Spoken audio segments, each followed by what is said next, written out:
Welcome to the Heaven on Earth podcast, a world where you study the story you were born into and redesign it into the story you choose.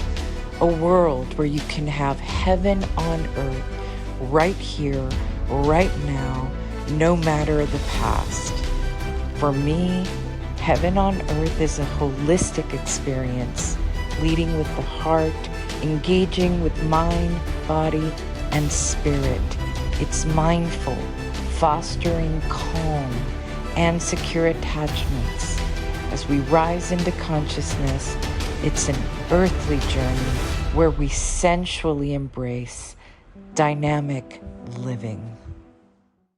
Boy, is this going to be a juicy Heaven on Earth podcast.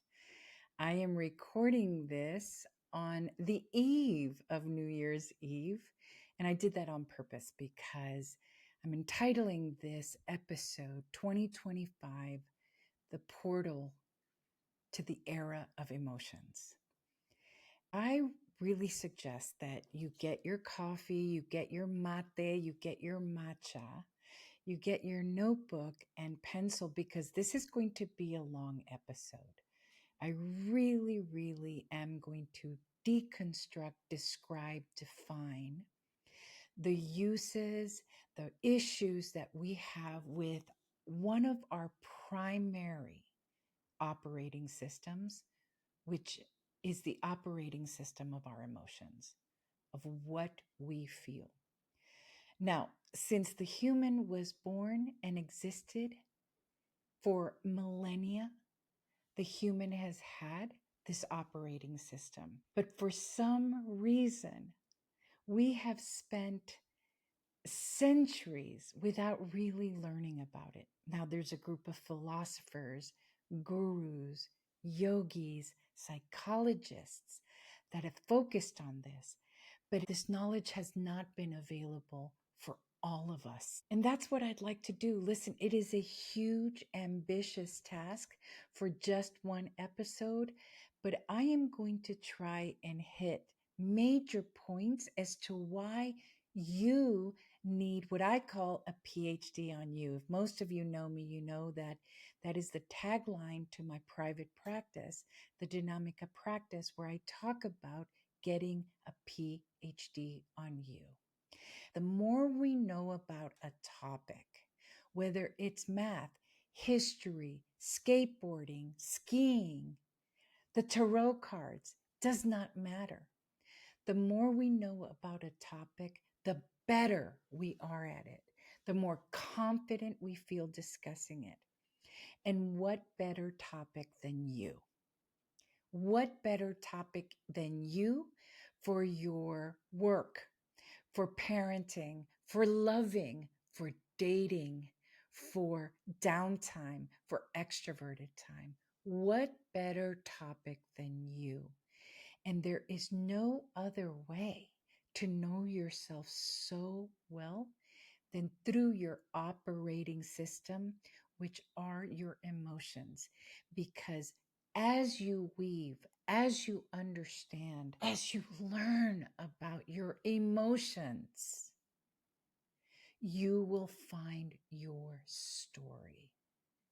Our emotions tell our life story.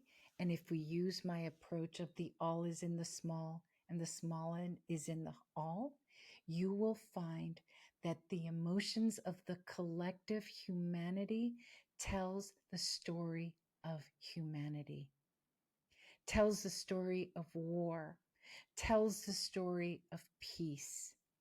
And the exact same thing goes for you, your story of war, your story of peace, your story of love, your story of home. All of it can be found in your emotions. So sit down, sit on that lounge, get your comfy blanket, and we're going to start. We're going to start with why 2025 will be the portal to the era of emotions. Since 2020, what we've seen is an enormous swell of conversations, of dialoguing, of open discussions about trauma, about emotional wounding, about ancestral wounding, about narcissism. It's always been there, just like the human operating system of emotions. It's always been around. But what we are seeing now are open air conversations. And I know some of you are annoyed by this, are annoyed by all of this conversation about trauma. I hear it all the time, about narcissism, about ancestral healing. But listen, if we're going to evolve as a humanity, we must know what our wounds are, what our mistakes have been because of dysregulated emotion. We must know about this. And that's why I'm doing this on the Heaven on Earth podcast. So, yes, there has been explosions of trauma since 2020, but mostly engulfed in conversations about the essential need for us individually, but also as a collective to heal. And we cannot heal without understanding, reflecting upon, discussing, intervening, tinkering with our emotions. And so that's why it is so important that we talk about it, but also, why is this a portal? Why is 2025 a portal? In the 90s and the early 2000s, it was the explosion, the era of information. Information, beginning with the fax machine, information. We've had the Industrial Revolution. Each little piece of history has had its era. In the 2000s, there was so much focus and study on the mind, including mindfulness, the awareness and the observation of our thinking, our dysfunctional thinking, our toxic thinking, the emergence of cognitive behavioral therapy, which has the triangle, right? What we think about impacts how we feel, which impacts our behavior. Neuroscience, everyone was talking about neuroplasticity. I'm still talking about it. Absolutely in love with neuroplasticity. Don't get me started on neuroplasticity because I love the belief that we can change who we are, that we can transform who we are, no matter how old we are, and no matter the trauma that we suffered. So, yeah, me and neuroplasticity, we're connected. Anyway, lots about the mind in this last 20 years in the 2000s. The mind, the mind, the mind. What we're going to see, yes, we're going to see conversations about artificial intelligence. That is happening. And you're going to see in this podcast how I connect artificial intelligence to emotions. That's coming.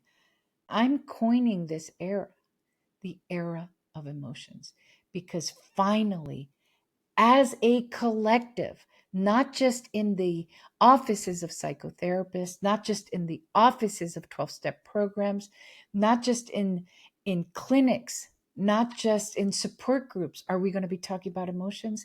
The collective will start to understand the importance of emotions for relational health, emotional health, mental health, and collective health.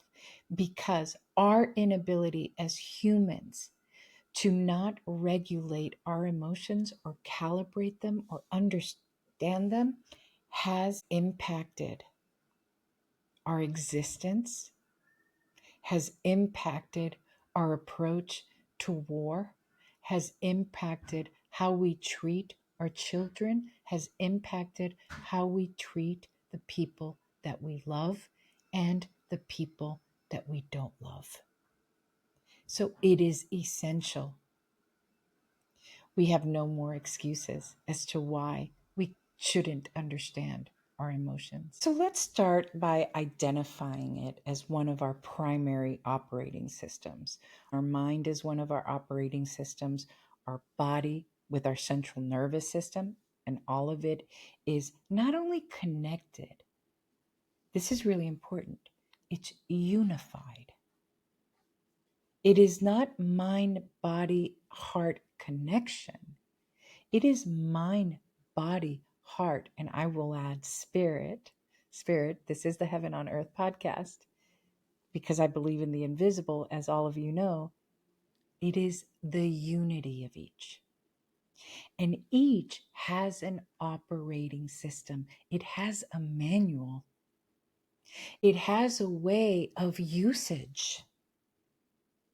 So today we are going to talk about how our operating system of emotions, how it impacts the other operating systems that we live with as human beings. So let's start with the uses. And you know how in my cloudisms, I give things names or phrases that you can easily remember. What is this operating system for? What are the uses? The first one is it's a basic GPS. This is the basic version, and it's a GPS because it points us to, it gives us direction towards pain or pleasure.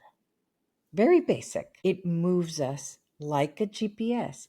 It charts our direction. Do I want to move towards pain? Do I want to move towards pleasure? Do I want to move towards safety? Do I want to move towards danger? Do I want to move forward? Do I want to move back? Does this feel good? Does this feel bad? I'd like you to think of someone or some time inside yourself where it was just that basic. Does this feel good or did this feel bad? Does this feel rewarding or does this feel punishing? Notice that in the basic form of this operation system, it lives in duality. It's one or another. We make decisions according to this basic GPS. You know, I always look at my notes because I have copious notes on legal paper. Do you love that? Does that date me? Copious notes on legal paper. Okay. The other way that our emotions, and I want you at home or you on your walk who are listening to this to really start just thinking of you as I'm talking. Thinking of you. And I'm going to talk to you a lot because I want you to take this in. And if I'm talking to you, you'll feel like it's more personal. And when it's more personal, you'll receive it. So let's go with number 2, the use of this operating system. This operating system of emotion serves as messengers. They're like little text messages that come from inside of us. And these text messages connected to the basic GPS because each one of the uses will build on the other. And by building, it will become more complex, more complicated. Okay. These little text messages, these messengers inside of you are on a spectrum, and it tells us something about what we're experiencing, whether it's internal or external. Here we are out in the world, and it will send us a message. You are feeling something. Now, these messages don't move us into action yet, but they do say, something is happening. And sometimes this operating system will send us a message without it being entirely integrated with what we're thinking. It will just give us a feeling. And those feelings are messengers. The third use is that these feelings, these emotions are authors.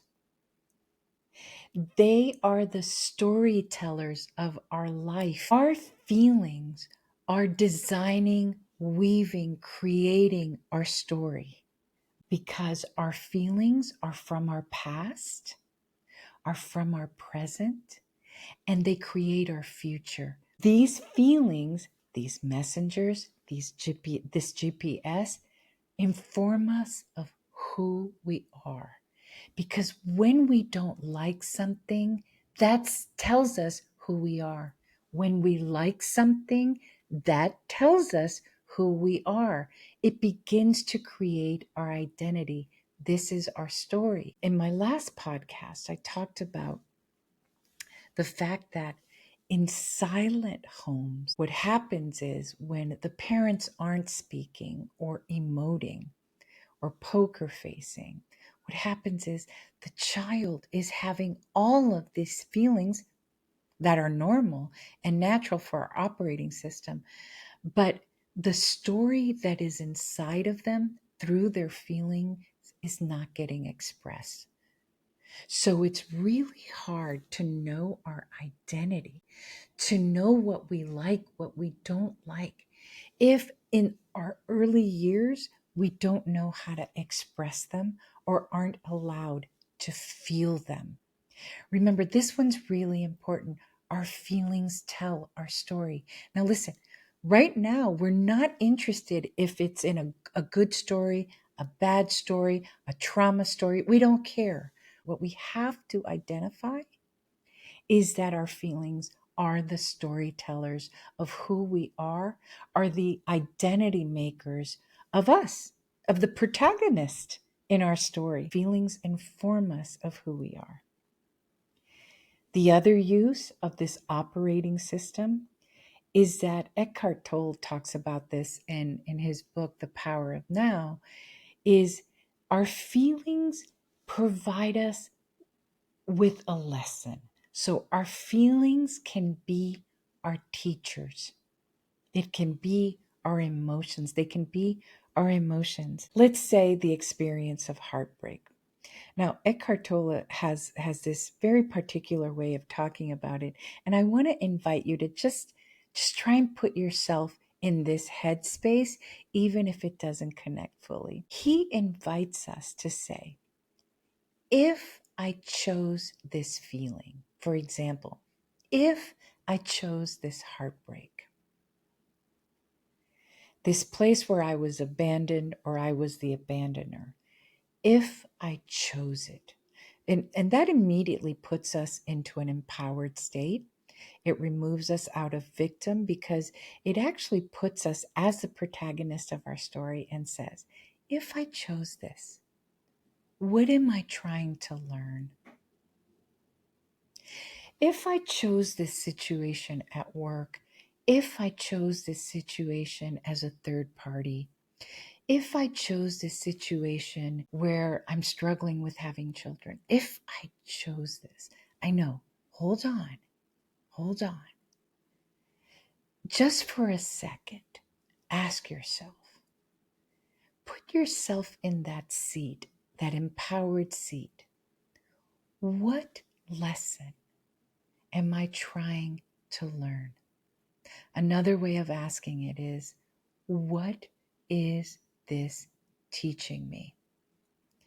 And that actually links back to my whole belief in the wound can be our gift, not only as a trauma survivor and someone who interviews people all the time who made their wounds, made their childhood wounds into their gift. Did they know that all along? No. Did I know that all along? No. But as I kept asking the question, as I kept self-reflecting and getting a PhD on me, I understood that every single situation I went through with the invitation that my feelings were my teachers.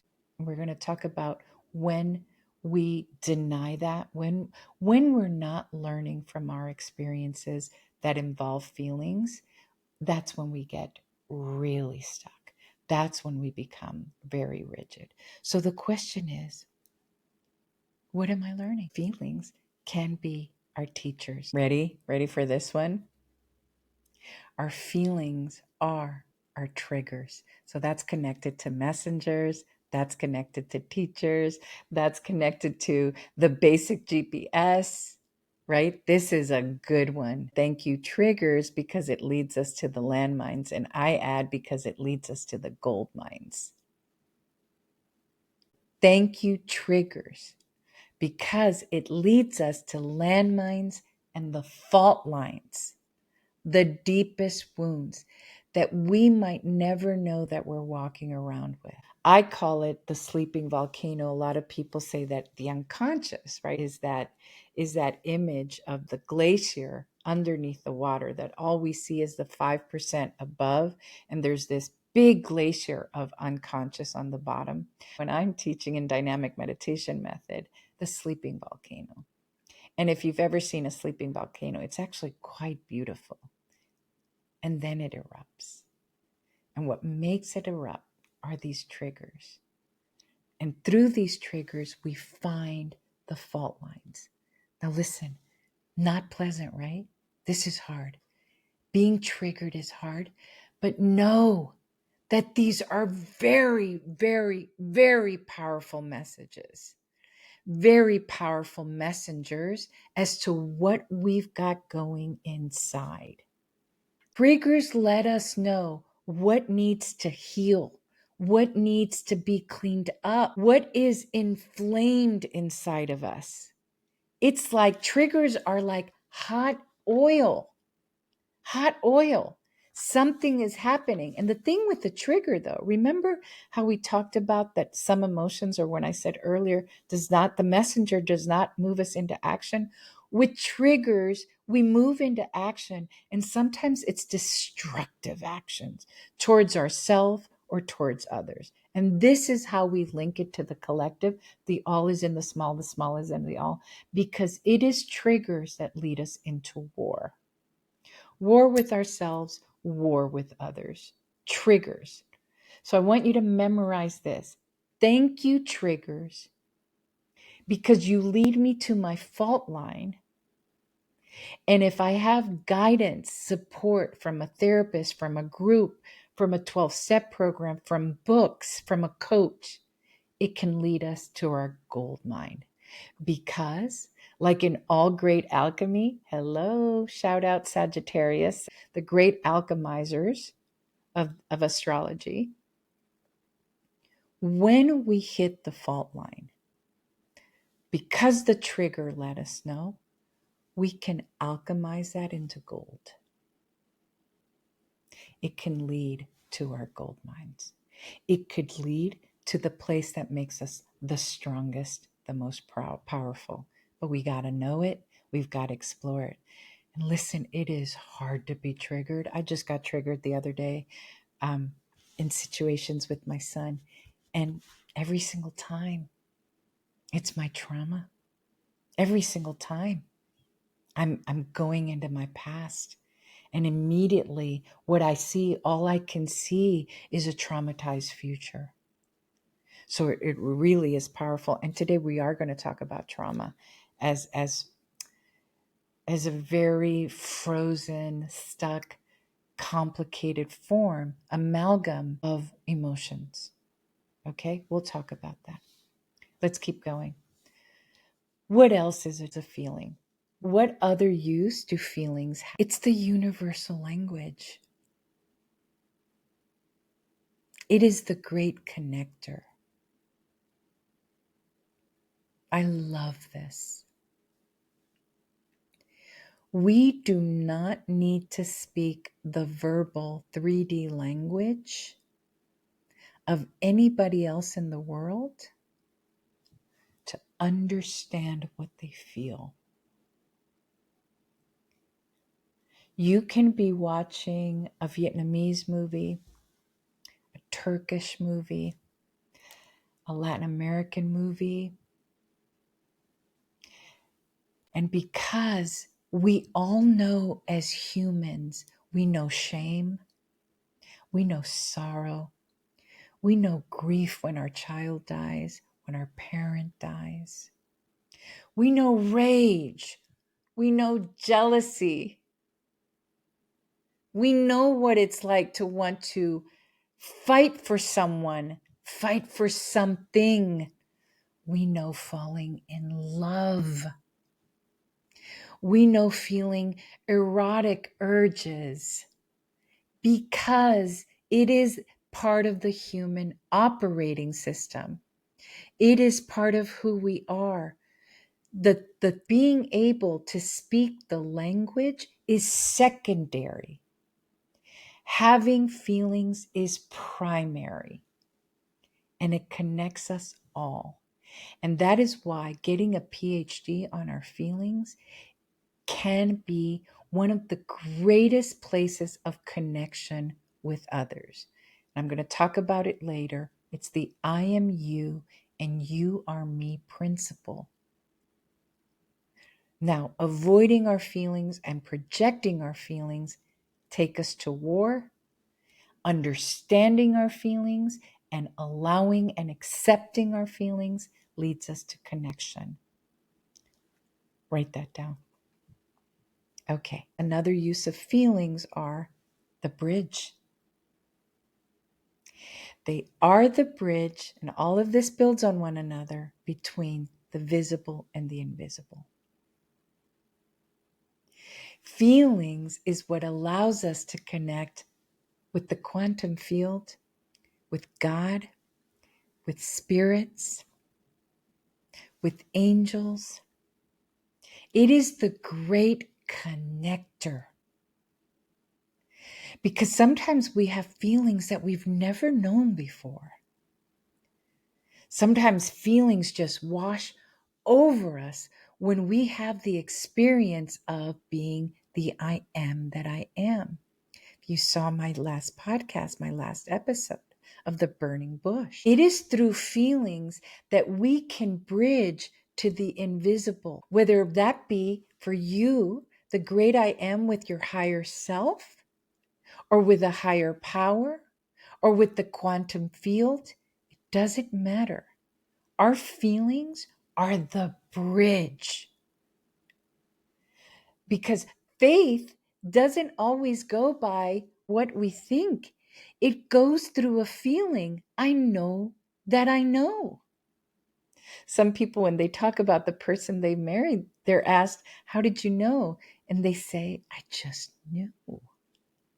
I knew because a feeling washed over me. Now, in the most dysfunctional of ways, sometimes it could be the familiarity of trauma. I knew that person. My dad was an alcoholic, and so I married an alcoholic. But that also is a feeling. And notice that if you know that about yourself, if you've understood that, I am attracted to patterns of dysfunction because of my family of origin, that's knowing your operating system, and it's begging, it's asking, it's crying out for healing, our operating system of emotions. Finally, the pièce de résistance of one of the uses of feelings of our operating system is it's a great DJ. What do I mean by that?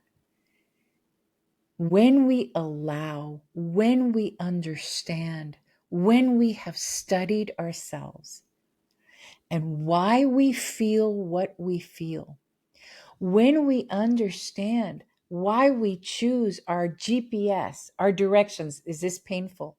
Do I run away, right? If you're avoidant, if you're anxiously attached, all of those theories are about feelings.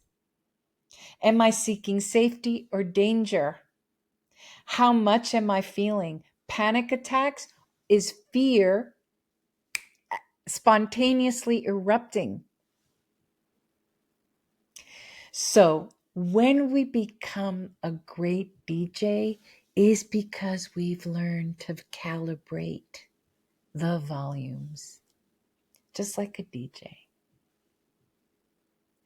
We've learned to work with our panics, our anxiety attacks, our jealousies. We've understood them. We have before us this beautiful equipment that is us, because our feelings are us. And we learn through many tools, with guides, with practice, how to calibrate. We become the best DJ, the PhD DJ on ourselves by learning how to regulate and calibrate. Now listen, not everyone believes in emotional regulation, and I'll talk about that soon. But let's recap. What are the uses? Basic GPS, messengers, storytellers slash authors of our life, the teachers. What are we learning? What are we learning from these feelings? Triggers into the sleeping volcano, into the gold mine, the universal language, the great connector, those go together. Go together. The bridge to the divine, invisible, and the DJ when we are healed. Okay, now that we've discussed the uses of our emotional operating system, let's move into what can happen or what actually happens when we are emotionally illiterate. And I want to say that because remember, we talked about getting a PhD on yourself. Well, when we are emotionally illiterate, when we have never understood our emotional inner world, there's a whole series of things that can happen that can completely derail our lives. Completely. It's like driving a car, a stick shift, even an electric car, without knowing what you're doing. That is what humanity has done for all of this time. We have not read the manual, but there's more and more books, more and more teachers, more and more guidance about how to manage our operating system. So let's start. The issues when we are emotionally illiterate look like this. Number one, super easy one, regret. Why do we regret? We live in regret. Now, if this is you, I want you to really get in touch with this. We regret that we went into dysregulated action. We yelled, maybe we hit somebody, maybe we stormed into the office, maybe we stormed into a school with a gun. These are dysregulated actions. We really injured somebody and we couldn't control ourselves. And this happens a lot to folks who haven't really understood how to work with their traumatic past. It just spills out into their life. Now, what I want you to notice about there is that, and this is really important because it's going to come up when we talk about the solutions. What happens is that there's no pause. There's no pause between the emotion and the action. So we end up regretting a lot of things. Regret is a big one. The other way we regret, and this might hit some of you, this might hit home, is that we regret that we didn't know what we were feeling at the time. A lot of shoulda, coulda, woulda. Maybe our wife walked out on us and said, I've had enough. I've had enough of your mask, of your poker face, of you never sharing your emotions with me, of your avoidance. This could be for a man too. It's like the ones that got away, the ones that got away. That's all about living in regret for the feelings that were not expressed. This happens to parents on their deathbed or when they realize that their kids just don't want to be around them anymore. And it's because they didn't know what they were feeling. They didn't know what to do with what they were feeling. So regret. Number two, explosions and implosions. Examples of explosions are you're walking around trigger. What we just said before. You're just walking around triggered. I know I've been that type of person where I didn't know why I was having these rageful reactions or defensive reactions or why I would burst into tears with my family of origin. Just triggers, and even in my marriage or with my child. Explosions. You're a walking trigger. And again, there's no pause between the feeling and the action. Implosions. And implosions are things like depression. So if we are emotionally illiterate, these can become mental health issues. Or if we are in houses that are emotionally illiterate, where there's a ton of implosions or explosions, they will become mental health issues. So an implosion is depression. And Freud used to talk about that depression is actually anger turned inwards, as opposed to exploding, which is anger turned outwards. There's a lot of negative self-talk, blaming the self, bullying the self. And of course, in that type of internal environment, you're going to get depressed. And sometimes you're going to become suicidal because you can't bear it anymore. You can't bear the internal voice. Explosions and implosions. Projections.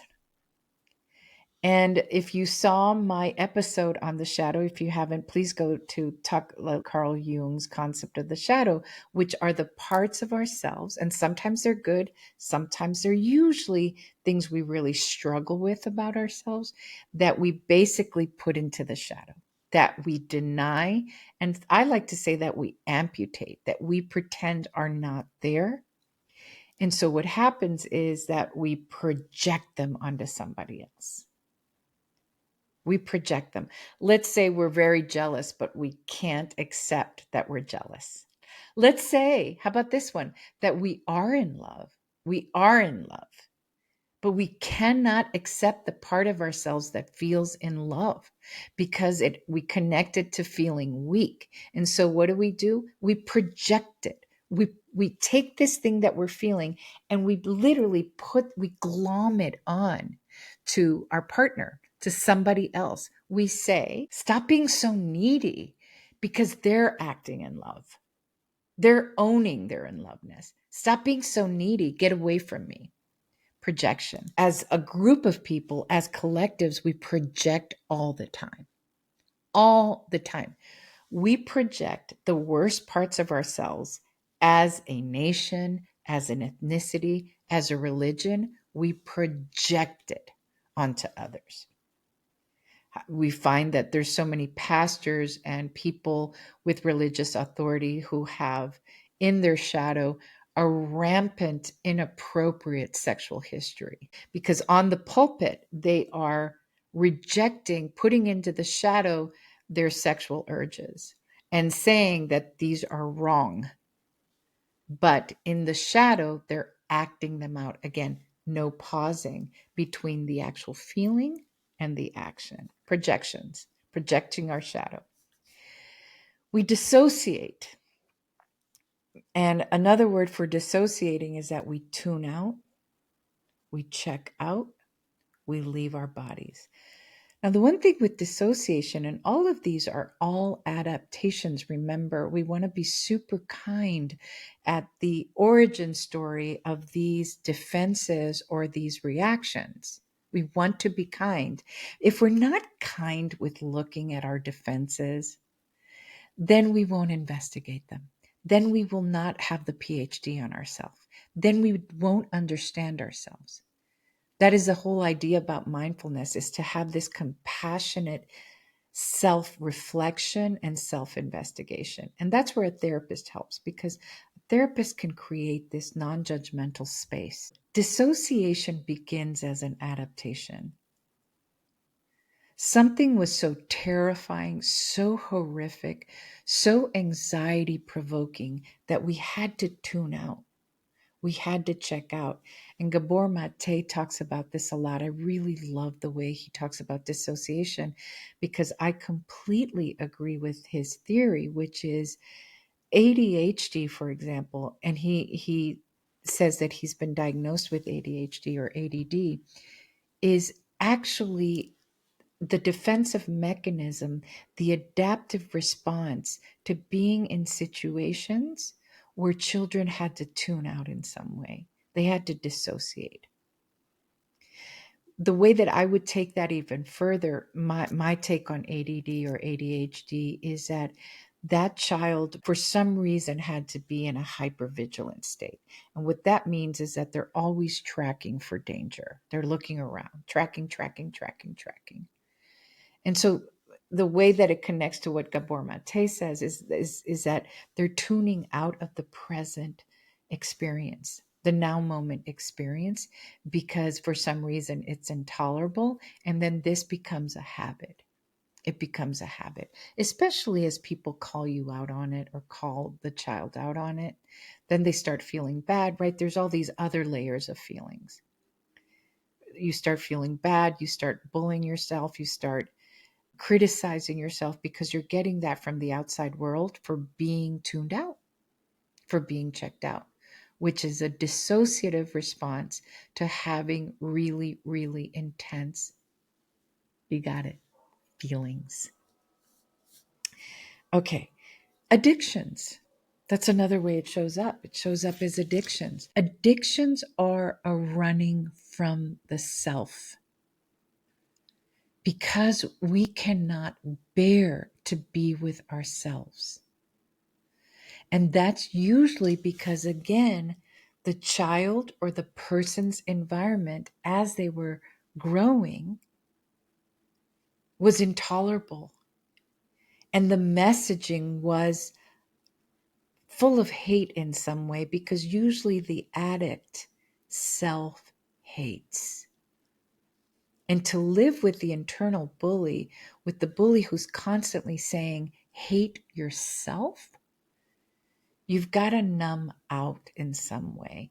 And so weirdly, Gabor Mate says this, and I've heard other teachers say this, the addiction or the substance or the addictive process, like porn, for example, if people are addicted to porn, is the way of coping, is the solution, is the running from actually being in the full experiences of the self, of the story of self. And the story of self is having feelings that are unbearable.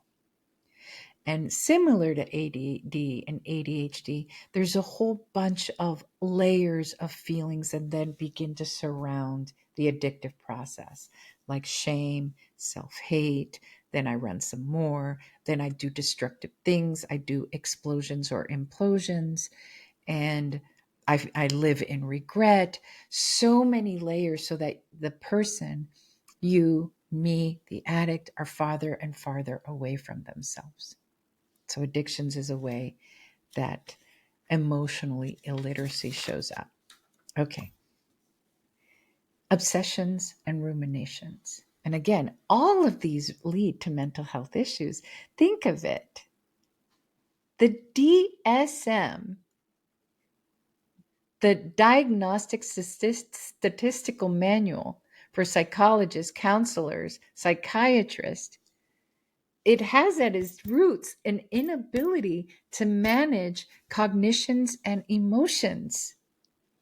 Some of it is genetic for sure. But let's really think about this. It is a type of emotional illiteracy. And so many therapeutic interventions, theories, modalities include the ability to be able to manage your emotions. And that's part of the healing. Obsessions and ruminations are a way of dissociating because they immediately take us out of the now moment.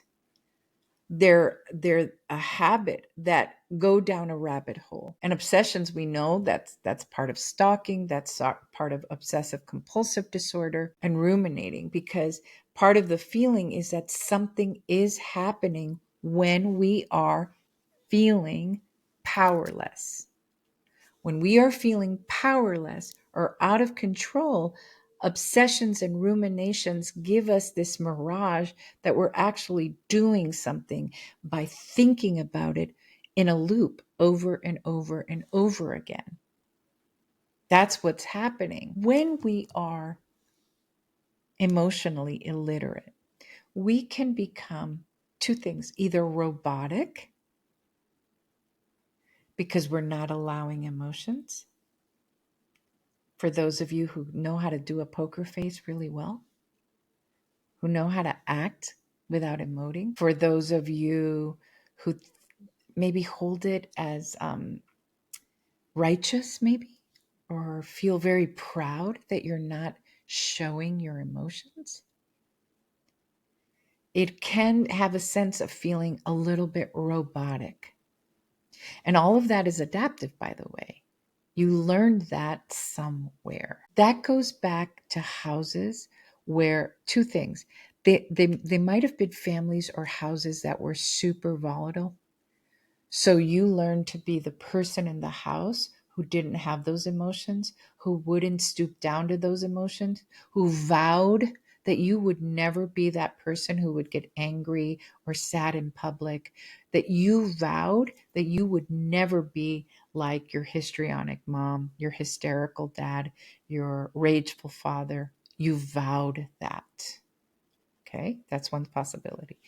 The other possibility is that it was a very silent home, a home where we've talked about this. I talked about this in my last post, where the silence was burgeoning with feelings. And think of little ones. I mean, little ones are always feelings, they're always having reactions. So if you start to get the message that the rules in the house is that you don't show emotion, you don't act out, you don't express. Number one, you're really muting and censoring your life story. Number two, those burgeoning emotions are going somewhere, but they're going into the shadow. So there might be a lot of secrecy. There might be a lot of hiding, acting one way, but behaving another in these silent homes. There might be silent addictions. Secrecy is for sure part of the silent home, the censored home. This is all the ways that emotional illiteracy shows up. The other way it shows up is mimic. In the silent homes or in the from the volatile homes, you start to mimic what other people are doing. You just copy. You steal. You steal what you think you should be feeling, how you should be acting. You mimic it. But the same thing, right? You don't know who you are. You don't know your own life story because you're not going in and saying, do I like this? Do I want this? Does this feel safe? Does this feel dangerous? Does this feel pleasurable? Is this who I am? The life story isn't showing up when there's emotional silence or emotional volatility, right? Both are extreme examples of emotional illiteracy. Listen, I've gotten feedback that I do this a lot when I'm teaching or when I'm doing this podcast, and I totally apologize if this is annoying you. Where I'm putting I think the bridge of my nose is really small, so my glasses are always sliding down. So I apologize if it really bugs you. Just listen to me, and you don't have to watch me. It's annoying to me too, and that's a feeling. A home that is not discussing feelings will become unstable, whether you're quiet or you're volatile. Because have you ever been on a plane where there's lots of turbulence and no one's saying anything? That's anxiety provoking. That's scary. That makes you feel weird. In silent homes, kids feel weird. Like maybe I shouldn't be feeling this because my mom's not. My dad just did that and I'm furious, but my mom is not showing that. Makes you feel weird. It's unstable. Believe it or not, people think that it provides stability. Doesn't. You can talk about feelings and remain stable. Let me add some aspects of emotional illiteracy that might be surprising to you. One is gossip. This is one of the ways that emotional illiteracy disguises itself. Gossip and complaints. When people are gossiping, when families are gossiping, when groups are gossiping about someone, they're having feelings that are disguised by getting the anxiety that they're feeling out by gossiping, by getting their projections out by saying, "Ooh, look at what she's wearing. Ooh, look at what they're doing. Look at how ridiculous they are." By gossiping. Those are anxieties, those are projections. Because when we feel good about who we are and we're calm, there's no need to point fingers. This is the way we project it onto others. Gossip. Gossip are disguised feelings. If you're gossiping about your sister, your cousin, if that's all you do, but you're not showing emotion, what you're doing is using gossip as a way of weaponizing, yes, your emotions. So ask yourself, what am I feeling about the fact that she dresses like that? What am I feeling about the fact that she got the raise? What am I feeling about the fact that they're happily married? What am I feeling about the fact that my boss favorites them? What am I feeling? The other thing is complaints, constant complaints. These are homes, these are relationships where there's constant complaining. If your child is complaining, ask them, well, what do you feel about it? Right? I can't believe traffic was so bad every single day. I can't believe that my boss, blah, blah, blah, blah, every single day. Complaints. First of all, complaining and gossiping erode the environment. They are completely erosive. So ask yourself, what am I feeling? Or ask that person, what are you feeling? They're probably going to be shocked because they haven't gotten in touch with that. They're not connecting it to them having feelings and certainly not owning it because it's a projection. So really notice if you're really complaining, how are you not empowering yourself? By first asking, what are you feeling? And if you're gossiping, ask, what am I actually feeling? The other way that feelings show up is in what I call the tower moments. And boy, these are hard. It's what in 12 steps, it's hitting bottom. It's the alcoholic who keeps getting an intuitive hit or keeps getting warned to not drink and drive, not drink and drive, not drink and drive. And at some point they crash the car, they might kill somebody in an accident. And those are a tower moment. Or they keep hating their jobs, unhappy in their marriage. These feelings gather momentum inside of us, gather momentum. And they build this tower. In Tarot, it's the tower moment where everything comes crashing down. If we're not looking at, discussing, analyzing, sifting through our feelings, we'll have a tower moment. Eating disorders is another way. Eating disorders are a way of having power. And these are usually, eating disorders happen in a home where the child feels over-controlled and out of control. And so the thing to do is to ruminate and obsess and control everything that they eat. It's adaptive at the beginning. It's a strange way to feel, of maybe feeling rageful, because an eating disorder is usually a rageful response to feeling over-controlled and out of control. And so managing these little bits of eating, binging and purging is another one.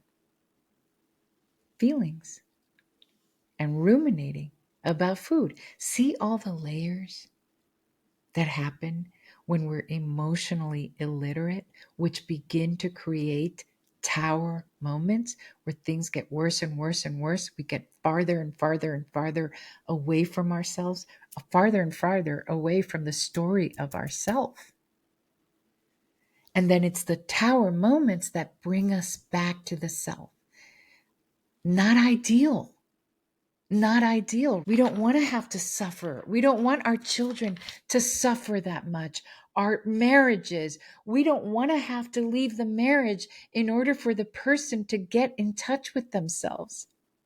And that's where the healing begins. Okay, now to finish off today's episode, I'm going to finish with 3 of the major ways that not knowing our emotional operating system, not knowing how to manage it, understand it, work with it, impacts us in very profound ways. I'm going to go through 3 things, and then I'm going to end the podcast, but know that this is going to be a series, because in my next podcast, I'm going to talk about how to do this. What are some healing ways that you are going to have by the end of that podcast?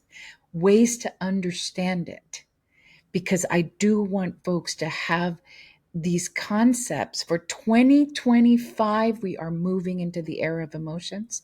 So you must understand this as your operating system, what to do, and find ways that you're identifying with this episode. Number 1 is that we somaticize our emotions. And what that means is the emotions need a place to go because they are energy. Emotions are energy. And in my next podcast, I'm going to describe and explain what that's about. Each emotion has a tonality, a texture, an energetic signature to it. And one of the ways that I describe it is depression has very slow energy and heavy energy, which is why we don't want to move when we're depressed. Anger has more energy. I always say revolutions are started by anger. We move, we divorce, we move out, we self-advocate when we have anger. We also destroy when we have anger because there's more of a movement. And again, I'm going to get into that part later. But in this episode, I want to talk about the fact that when we somaticize, when we're not expressing or handling or managing or understanding our feelings, it gets stored in the body. We implode and it buries itself in our body. It somaticizes. And this causes sickness. If we circle back to the mind, body, spirit, emotions, unity, right? They're all unified systems. Then this is what happens is that our bodies get sick. Let's take the case of trauma. Trauma is an experience, an intense, terrifying, horrifying experience where the body is unable to process to completion its defense mechanism.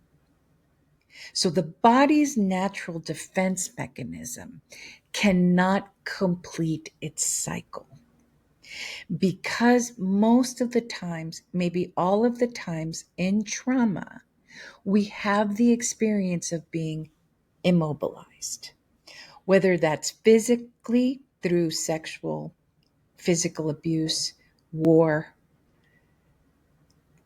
being taken hostage, seeing an explosion.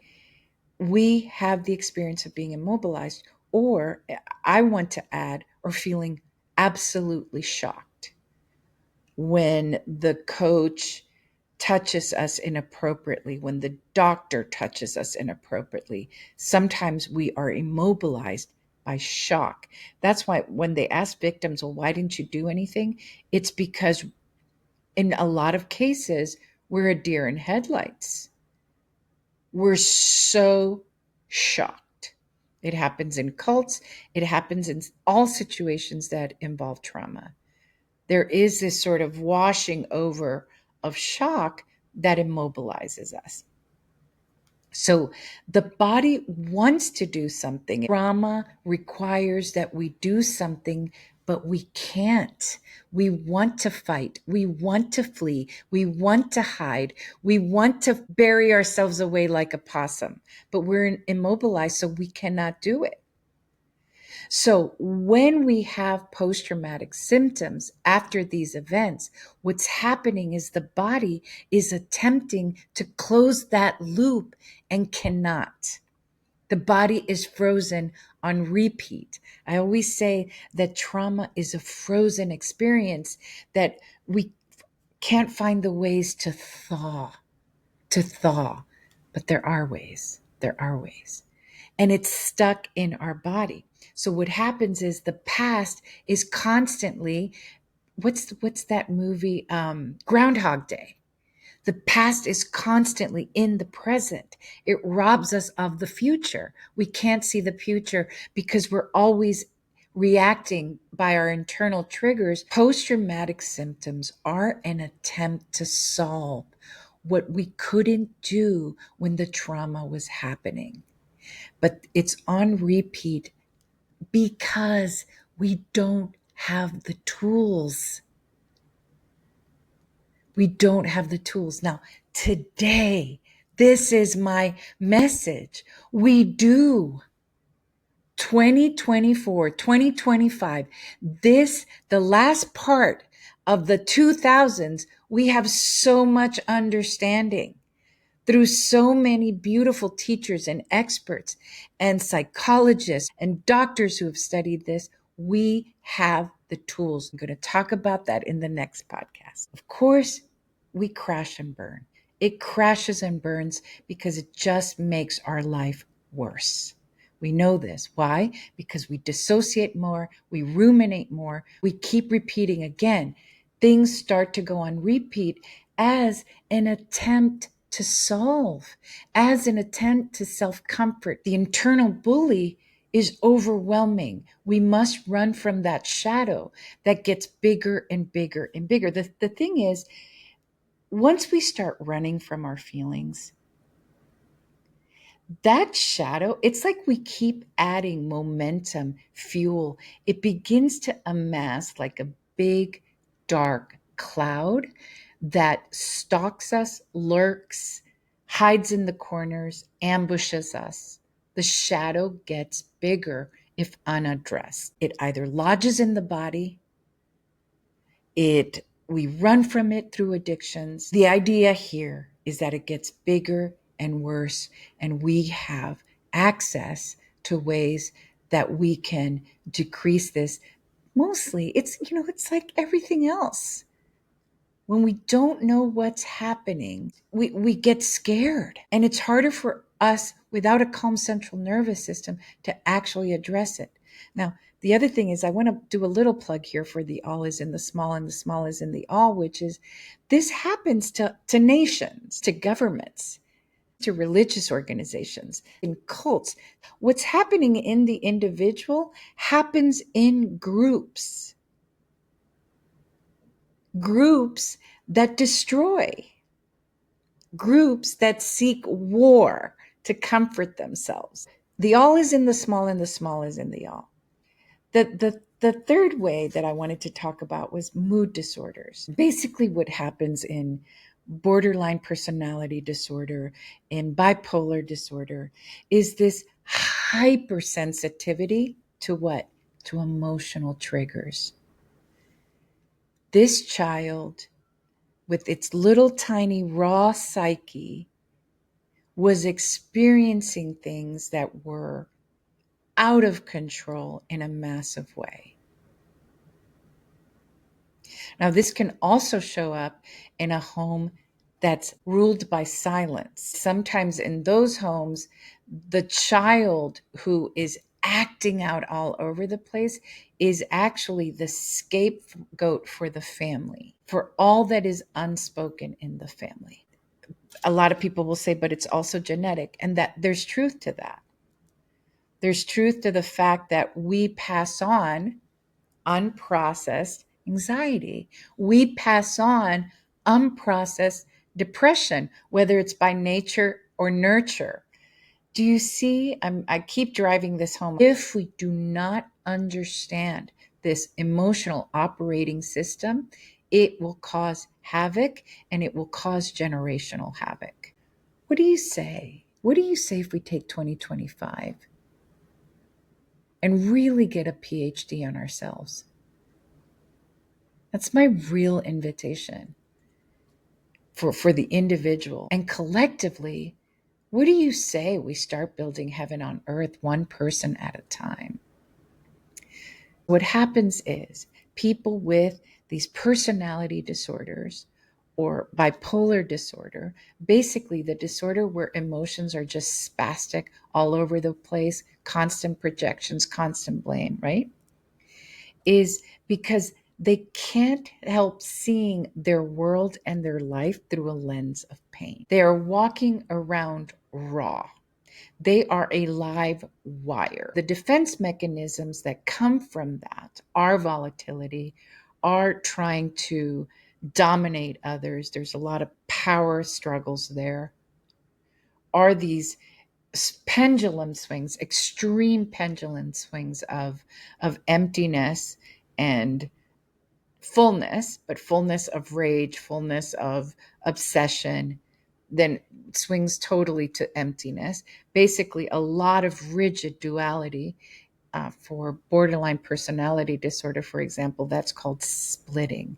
I love you or I hate you. What happens is the parent, because they didn't help manage these huge, enormous emotions.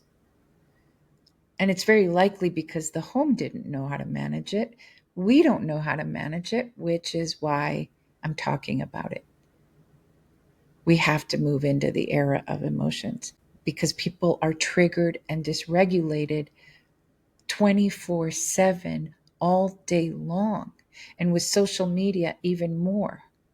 And with internet, even more, because we have access to the whole world now. So we're triggered by the whole world every single day, by the news every single day. And so we must create new generations that know what's happening inside of them. And there's lots and lots of solutions. This episode is to bring home the fact that we have an emotional operating system which is beautiful, has multiple uses, that we can learn to understand, that we have manuals now, that we have books, that we have free access to podcasts like this, where we can learn about ourselves, about our humanity. In terms of the heaven on earth idea and platform, it's how do we stop engaging in so much of the war vibe, in so much of hating ourselves and then hating others. Because when we're in self-hate, we will hate others. And what we're really doing is hating humanity. Let me talk a little bit about artificial intelligence. Personally, I think that every generation has something new. And again, we must understand things first. We must understand. We must educate ourselves. Knowledge is power. We must look at the pros and cons. So that's my take on ask me any questions you want about artificial intelligence and where I land on it. But one thing I can say is what will distinguish us the most from artificial intelligence is our emotional operating system. Humans have tenderness. Humans have intimacy. Humans kiss on the forehead. Humans caress because they have the emotional urge. Humans care. And if you've read my book, I believe that care is what has kept us alive more than love. Because doctors in hospitals, paramedics, teachers are caring for people they don't know. Caring is part of our emotional operating system that keeps us connected and alive. We do not have to speak the same language in order to care for someone who is suffering, in order to help someone cross the street, in order to stand up from our seat and offer it. Care is what makes us human, and care is actually an emotion. And I think AI is going to be super helpful. It is already helpful to me, but it doesn't have the emotions that we have between humans to keep us from war, to keep us more connected, to allow us to have a calm central nervous system, to allow us to love more cleanly. I'm going to stop here. There's so much juice. I hope you took notes and get ready, because the next episode, we're actually going to talk about the beauty of the tools that are out there, about these manuals that I'm talking about. Take your time. Do a double walk. Get all your steps in with, that's what I do. Get all your steps in with this episode. I'm thinking about you, and Happy New Year. You're not alone. Let's do this together.